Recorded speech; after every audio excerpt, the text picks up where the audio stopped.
This channel and its content are purely for entertainment. If you happen to learn something, awesome. I'm not a professional mechanic, fabricator, HVAC tech, contractor, chef, etc. Take my advice loosely and use it if you like and agree. Otherwise, do it your way. Enjoy the video.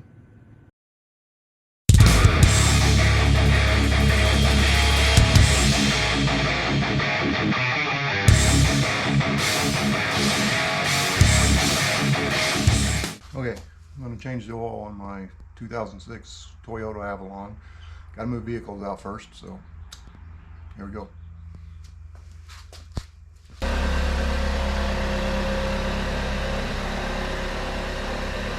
Okay, one car out. Now I got to get this one warmed up a minute and pull it back in here.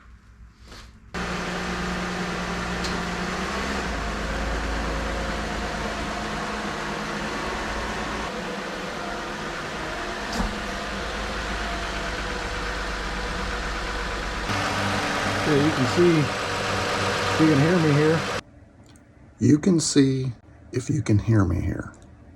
What a moron. Who writes this stuff? Got some oil leaks going on here. I'm probably need a valve cover gasket. That's probably going to be in the future. Probably going to be in the future. No, I'm building a time machine. Going back, going to put me a valve cover gasket on, and it's going to be not leaking by the time I change the oil this time.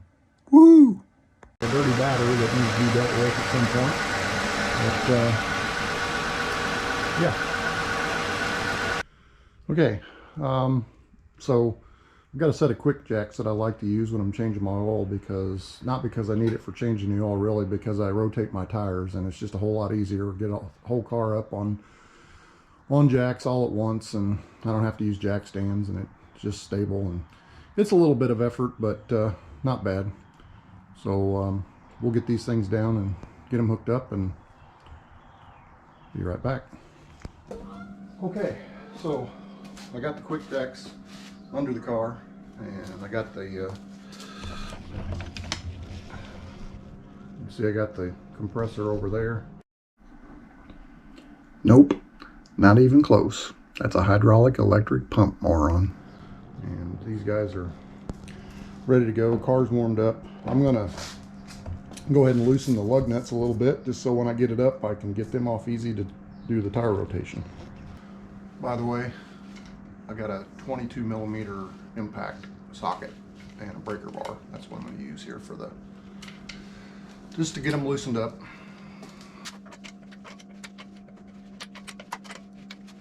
Okay, we got the quickjacks ready. We're going to use our switch and take her up.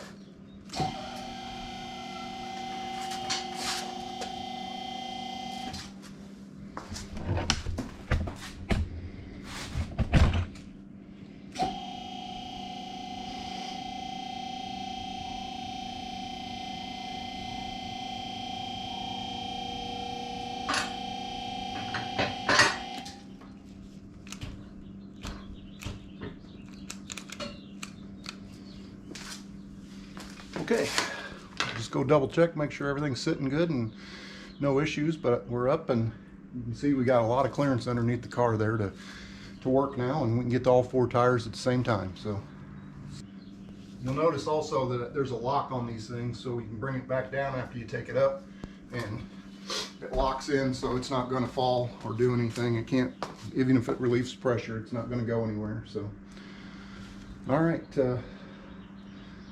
on to oil changing here. Okay, so just so you guys know, and so I can remember for myself, because I don't think I have it written down, 14mm bolt here is for the oil. And so yeah, I'll take you under the car and show you where we're draining at here.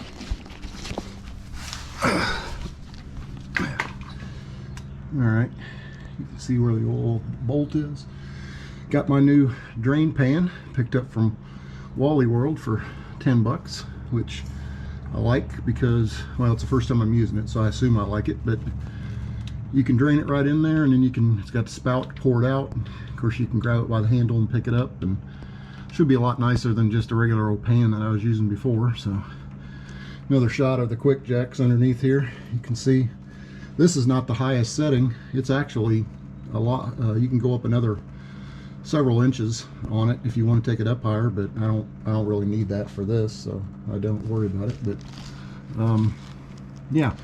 Also, I'll note the oil filter wrench that I've got to use here. This is a specific Toyota oil filter wrench. You can see the name on it. It's just, I think I bought it on Amazon here, but it needs these grooves cut into it to pull that filter housing off, because this thing uses like a paper cartridge type filter, not a regular spin-on oil filter. So it's basically got a metal housing, which you can see right up there. There we go. So I just have to put a ratchet on the end of that and screw that whole thing out. I usually just take the whole assembly out, let it drain, and then replace the little rubber seals. The filter actually comes with seals. I'll show you that. But yeah, so we're gonna let this drain for a few more minutes and we'll get the oil filter going. Should be good. Okay, so here's the oil filter I'm using on this car. It's K&N PS 7020. Again, just a cartridge that goes inside that housing. You got a little plastic thing you can use if you want to. I never use this thing. I just pull the whole thing out and use that. And then you got new seals that come with it too, to put the inner and the outer seal in there, which sometimes I don't replace those if they don't look worn, but if they do flatten out really bad, and they might leak, so I'm probably going to replace them this time. I think it's been a few times since I did it. Also, I'm using Avalon 10W30 high mileage. Anybody see a problem here? Max life. I don't know if this is the best oil or not, but I've been using this for quite a while on this car, and it seems to be fine. It doesn't burn any oil. It really, I'm leaking somewhere. Like I said, I think I'm leaking on the valve covers. I might even be leaking somewhere else. I'm not sure, but it doesn't. Maybe in 7,500 miles, I end up with about, I don't know, maybe a half a quart low, if that. So it's usually not too bad. All right, I'm going to go get the oil filter changed and get the drain plug put back in, and see you in a minute. So we got the rubber seal on the outside there replaced. We got the new filter in. We've got her basically full of oil. There is a seal. The small seal is up underneath there. You have to take that round thing off. And normally you can just loosen that up and let the oil drain out of it if you aren't changing out the whole cartridge and everything. But I changed everything out. So I pulled this whole assembly down and put new seals in it. And now I'm going to install it back in the car. And we've already got the bolt tightened up, so we should be ready to fill her with oil. Okay, so got the oil changed. Had to go to town and get some more oil. I forgot I didn't have enough. This thing takes 6.5 quarts, and so I only had 4.5 quarts for some reason. Could it be that you had 5W20 and you just didn't want to say that? Idiot. So got that done. You can see I've got it most of the way down. I just got the tires rotated, did front to back, and then back caddy corner to the front on both sides. And I just got the lug nuts tightened to about 80 foot-pounds. Had to replace a lug nut on the driver or the passenger side there, and I'm getting ready to let her down. And there you go. Oil changed, tires rotated. I'm getting ready to back her out and pull her in the right spot.